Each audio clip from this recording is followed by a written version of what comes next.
पूछ रहे थे कि आप ये सब क्यों कर रहे हो, ये ट्राइब्यूनल क्यों कर रहे हो। आज हम यहाँ आए हैं गवाह बनने के लिए। हम अपने बयान माननीय जूरी मेंबर्स के सामने रखने के लिए आए हैं। जो आधार ने हमारे जीवन को किया है ये भूला नहीं जा सकता है।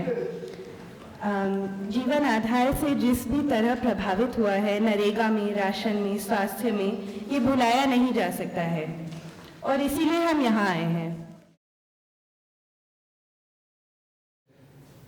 ये कहना चाहता हूं कि एक गोपाल गांधी जी ने शुरू में जब पहली चिट्ठी हम कई लोगों की गई कि हमारे आधार के बारे में सवाल है, बहुत सारे मूलभूत सवाल है, उसी समय और ये एक बहस चालू हो गई थी और नंदन नीलेकानी और अरुणा जी और मैं एक मीटिंग में थे जहाँ गोपाल गांधी लेक्चर दे रहे थे आईआईसी में।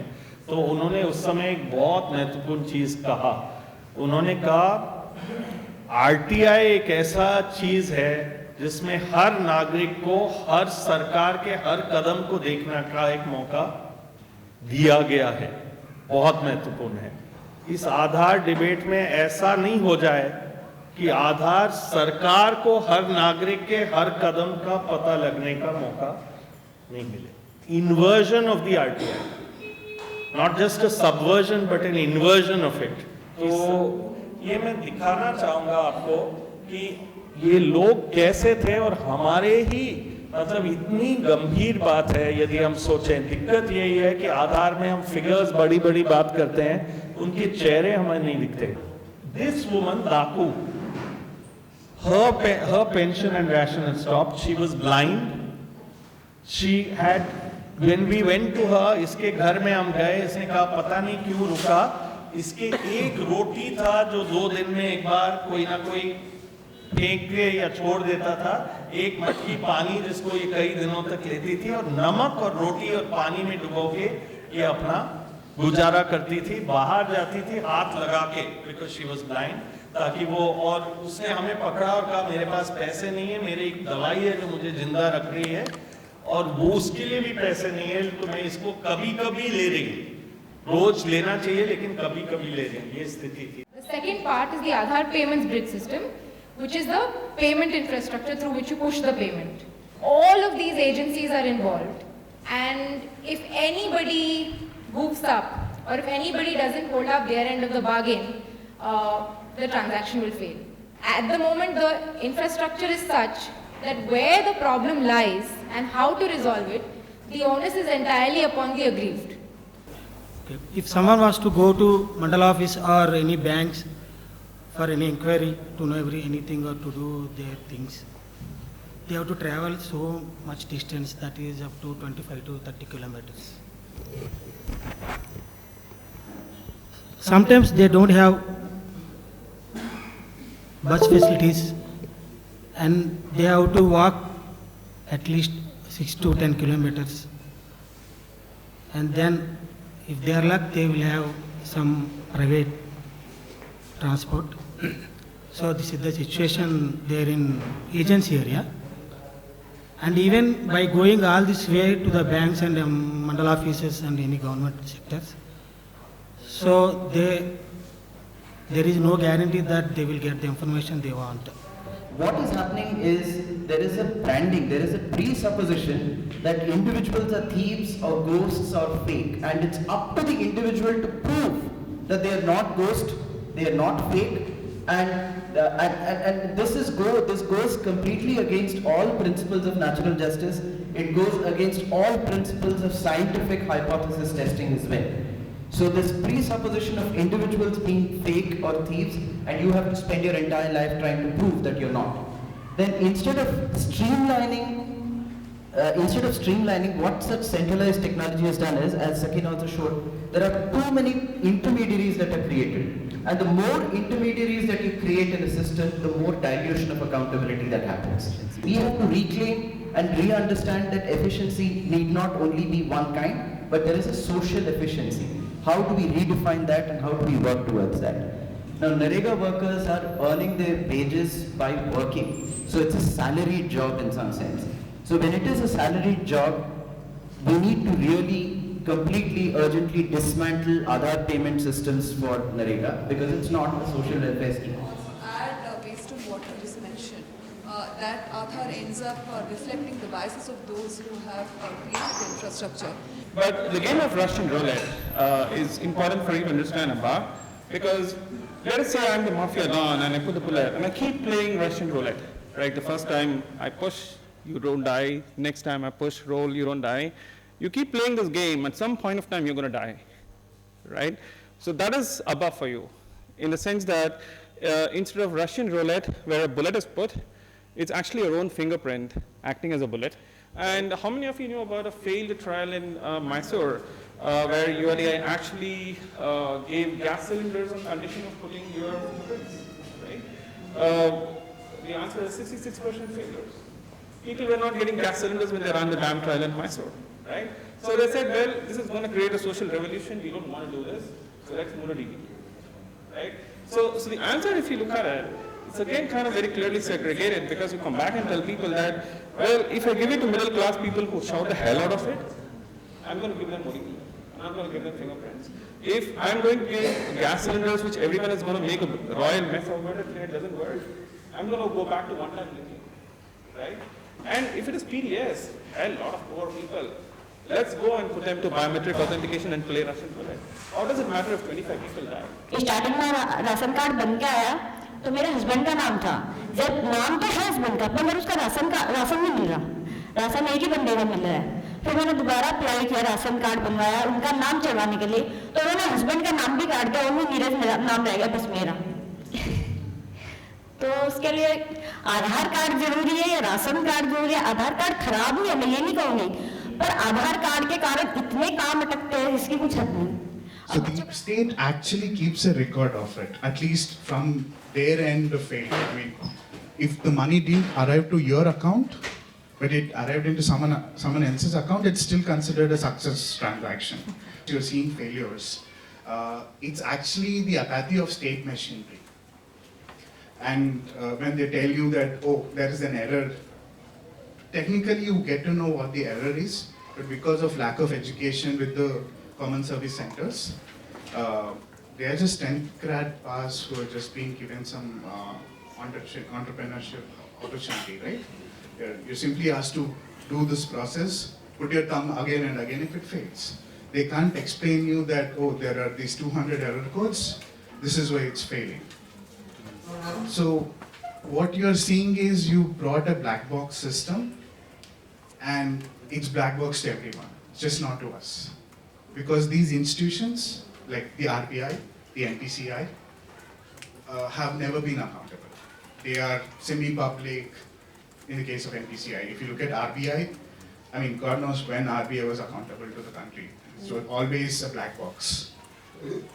End of the day, what the problem is, like, some consultant thinks this is a great way to do it, and let's do it. The idea of thinking of how the blueprint will work versus the law.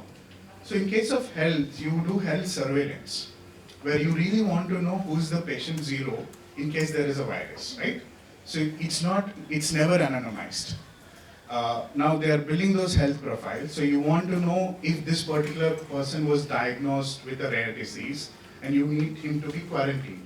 So you need to identify him. So, but if you are storing identifiable data, you can't share it with the private sector. The only way you can share it with the private sector is you start anonymizing it. So the Personal Data Protection Bill says anonymized data can be shared with private sector. It doesn't classify itself as personal data. But then again, they put restrictions that anyone who tries to de-anonymize data, it becomes a crime.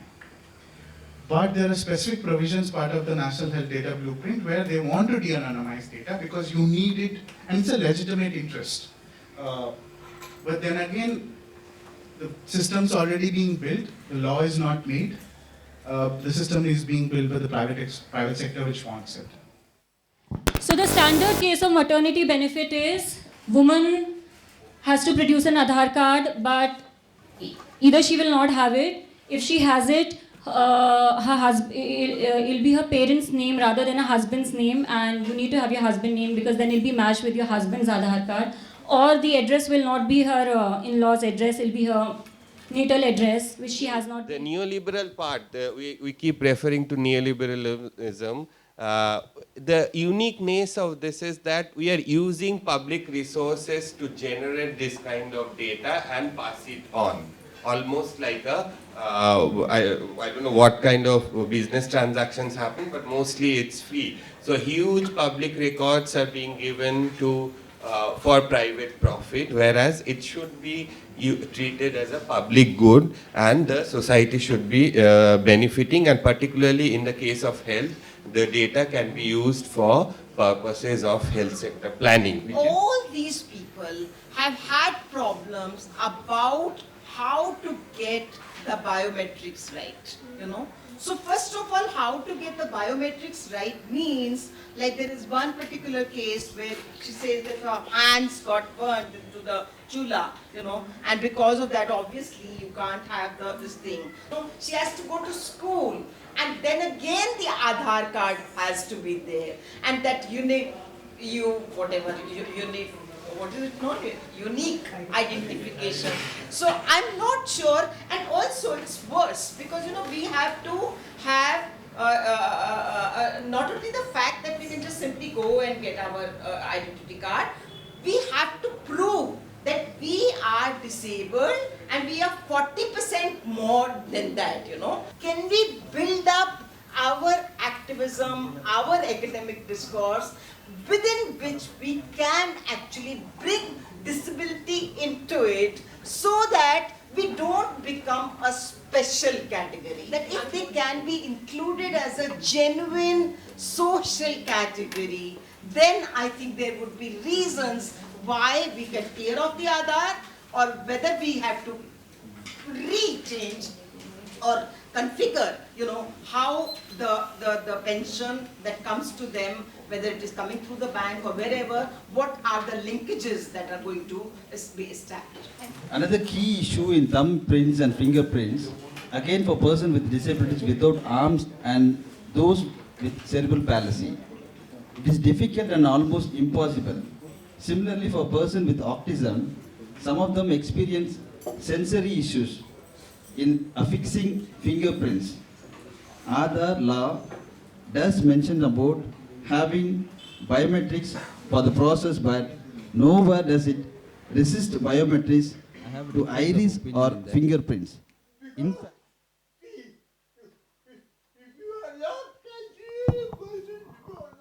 if you are not considered a person before law, how will you protect that person under law? So, the Amawadi entitlement of Pedabai got rejected because it shows that Pedabai, according to the land records, has more than 11 acres of land. And so he lost out not only on the Raitu Bharosa entitlement, but also the Amawadi entitlement. I mean, this is incredibly complex even to, figure out, and when you go on the field, it's very difficult because unless somebody has a very strong grip on the entire scheme, the entire process, has access to the data, is able to access the website, and has a little bit of clout with the government officials to kind of get the data to understand कि exactly क्या हो रहा है, किसके आधार से क्या linked है, and all of that. Unless that happens, figuring something like this out is very difficult. So what many farmers often do is that they sell the produce to another person at a rate lower than the MSP. So for example, if it is chana and the rate says 55 rupees a kg, and I am a small farmer, I cannot afford to wait 3-4 months to get 55 rupees.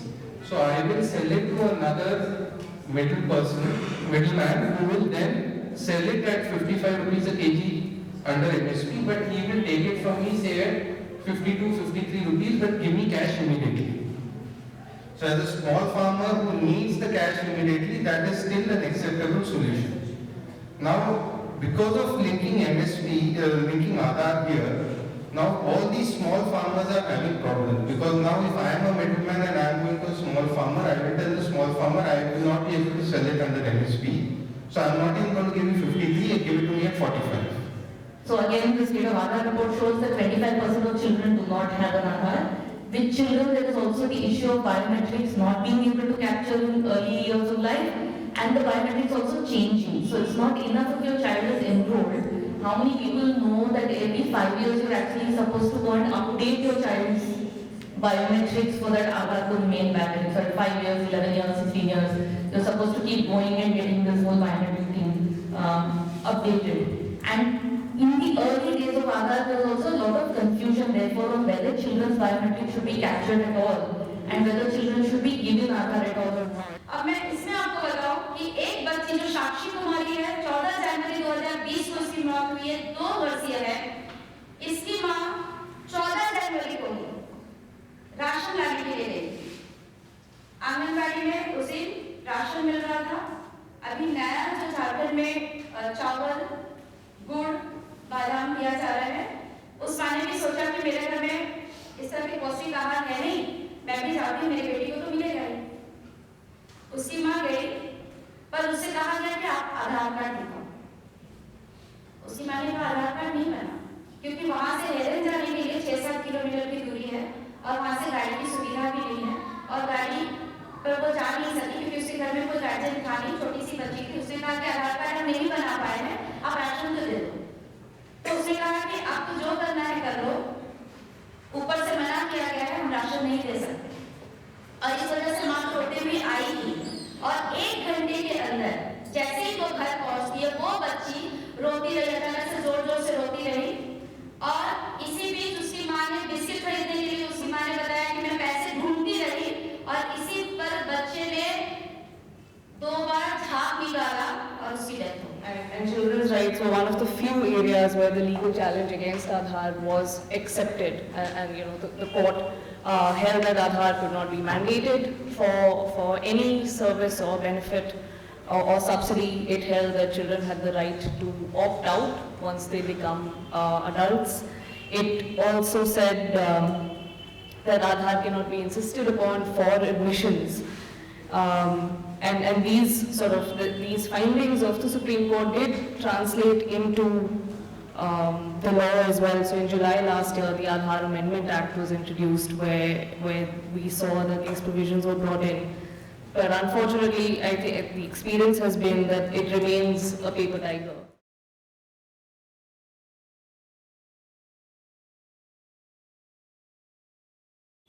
But to have it separately is, for us, a twofold objective. First is to say that, okay, yes, gender issues do exist. Second is to say that how do we understand gender as an analytic category which sort of underpins these discussions. There's the Telangana Human Act, which is an archaic colonial law, but which is still existing on the rule book, and it is very selectively applied when the police wants to children. And we've had this number of cases of one FIRs are filed, they link it up with the Aadhaar. But then this whole question of linking of Aadhaars and then tracking your activity by the police is something that has been a particular cause of concern for a lot of our engaged members.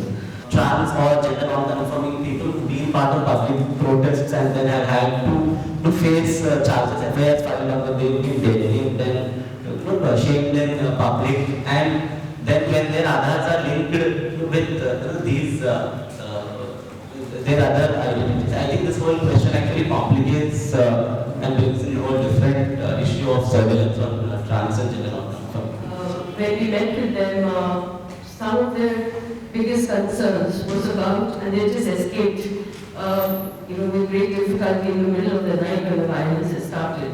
And their first question when we met them was, how do we get back there because we want to retrieve our documents.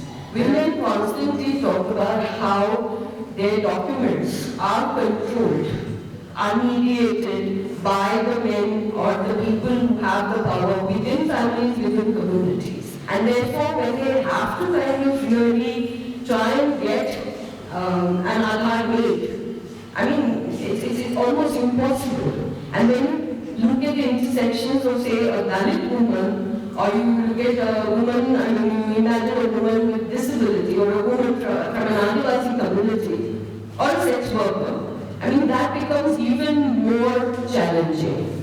Following this, when Rachna Khera published this expose in the Tribune, I think this was on January 4th, 2018. January 7th, 2018, the UIDAI made claims that this is false, the database is secure, and on that very day slammed an FIR against Restaurant Care. I mean, why would she slam an FIR against them if it is false? Under the IT Act, more or less, stating that the database was accessed illegally. One thing which, when people talk about Aadhaar card security, but which is not really ever touched upon, is the physical security of the card itself. Now, when you take a voter ID, it has a, election commission hologram on it. So you can look at it, you can make out that this is a legitimate ID. But with the paper Aadhaar, with the very different, variations of the Aadhaar card, it's a plastic card, it's a paper card, it's black and white, it's laminated, there is no standardization. And therefore, you can go to an airport now and present an Aadhaar card, and they don't have access to Aadhaar authentication services. You can get in without any verification. It's just what the card, if it appears to be legitimate, most likely is. That is how the card is treated, and that is, the UIDAI has said that's not how it's meant to be treated. If you're going to be using it, you should have access to authentication services, OTP, biometric, whatever. So if you enroll with Aadhaar and say you are from Telangana, your address is in Telangana, UIDAI shares your data to the state of Telangana. And this was being shared in Excel files. So Excel files unencrypted. If you look at the history of security in Aadhaar, they have been sending data in hard disks and DVDs which were lost by the postal department. They're all very well documented, but essentially the issue of the Aadhaar project was all the mess that they created was because they never had a law. Once we trace those steps back to the initial setups of the criminal justice system, we found Aadhaar is all pervasive. The only good news is that you don't need an Aadhaar to file an FIR as of now. When the charge sheet is made, all the witnesses have to give their Aadhaar cards before they give testimonies under section 161 and 164 of Criminal Procedure Code. Also because the court says that there have been impersonations in the past, so as to avoid impersonations and replacements of witnesses, Aadhaar is a better tool of identification so that those testimonies remain pure. That it's linked up with what is being said should be the law around technology, which is that innovation should not be stifled by rules and law.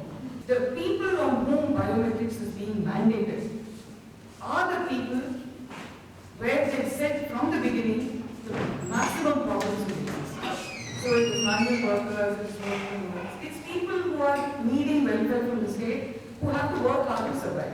So when Wilson signed the document in 2010, when there was a letter, there was a statement of concern by some well-respected citizens, he signed on to this document. And we asked him, why do you want to sign on to this? And he said, in manual strategy, the community is trying to get out of this identity.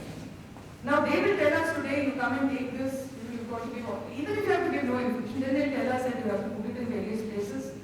We will never be able to share this identity. The third part is surveillance. I think the state has been very kind to us in the sense that they've at least been open about mass surveillance. There is no hiding to tenders, to notices, circulars telling us we are surveilling, we are surveilling. So in that sense, there's no hypocrisy. There is honesty. The main issue is that this constant tension is there, and that is something that we must take when it comes to Parliament and Aadhaar. In fact, ironically, and Usha hinted a bit to this, the role of Parliament has come to the Aadhaar project has been to force some transparency, some open accountability. Because Aadhaar from its very creation has been designed around the idea that we want to reduce any sort of open accountability and irony to this, which means that we do not want it to go to Parliament. And what's interesting about the Aadhaar bill, and this is what I want to point out to you, the Aadhaar bill is an example of perhaps one of the most undemocratic acts of legislation ever brought to the Indian Parliament. It has never been put up for public consultation ever. And let me be clear, you can check this, PRS Institute research, others, the Aadhaar bill has never been put up for public consultation prior to being brought to Parliament. The Aadhaar bill, which is now an act, was never brought to committee scrutiny. That means no committee of Parliament was allowed to study it. The Aadhaar regulations have mistakes and typos, requiring sometimes up to 6 amendments. The Aadhaar Act is not just a bad piece of legislation, it's not an example of undermining democracy. In fact, fundamentally attacks our form of federal parliamentary democracy. Are now involved in the drafting process of the data protection bill, which creates an adjudicatory as well as a regulatory body to enforce it in our day-to-day negotiations with information privacy by itself. What has happened is, even the making of the Aadhaar card or feeding into the computer was outsourced, and it was outsourced in a very haphazard way. Where young boys were lured, and they were said that they could make money in villages, and in turn they were asked to give money and come up with their own laptops and deposits for the fingerprinting machine and generator and whatever. And then they went around in whichever village they could go, had contacts, local boys, and then they started making that. And the age problem which is manifesting now, because the pension scheme, for example, the government says that you can get social security pension after the age of 60.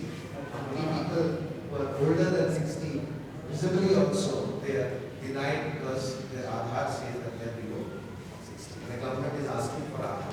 We have said, give us permission to get our experts to court to explain to you what is happening. This was also very important when it came to surveillance, because the surveillance challenge is a complicated challenge, it's hard to explain. So we said we have all these expert analysts, let them just come and explain to you, and then you can ask them any question.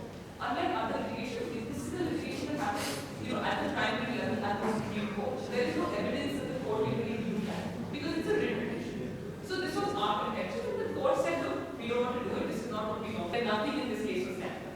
So we were then permitted to give written questions. So Mr. Shantaram and Mr. Vishwanathan gave, one of two of the senior advocates who were appealing, gave several written questions, which the UIDAI then had to answer. And the UIDAI gave their responses. And obviously there was no follow-up questions, there was no real discussion on did the answers really fit the questions, like did they actually answer the questions. But we do see in the amendment, also section 57 has been deleted. Private authentication has been introduced. It's been introduced through amendments to the Telegraph Act, to the PMLA.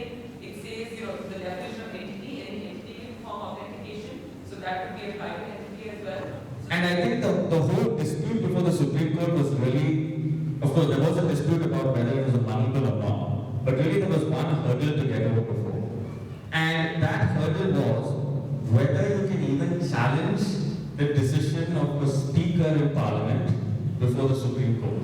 The judgment is called Roger Matthews, and so the subsequent case in Roger Matthews, 4 out of 5 judges said, we're not sure about this whole money bill thing. We need to now go before the 7-judge bench. When petitioners bring up the argument in the Supreme Court that the right to privacy is violated by the project and it's therefore unconstitutional, rather than getting the frontal rebuttal of no, it's not, it does not violate privacy, you see the oblique approach of saying there is no right. The way that we know that the system is secure and it is not being used towards ends including surveillance that are not checked is that there are clear penalties for using it in those means, that there are some systems for transparency, some systems for accountability.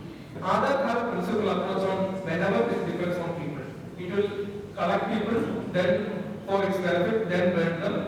It can be DLAs who invested in nearly 3 lakh investment in environment ecosystem, then later got banned and blacklisted and environment ecosystem moved into the banks. As of now, the cost is like 55 say charges debited by the sponsor bank, NPCI gets 0.1, destination bank gets 0.25. So this need, when we are talking about the charges, this is quite high compared to the usual net charges. But at the same time, when we talk about savings from Aadhaar, we never talk about the savings for the actual expense for the country.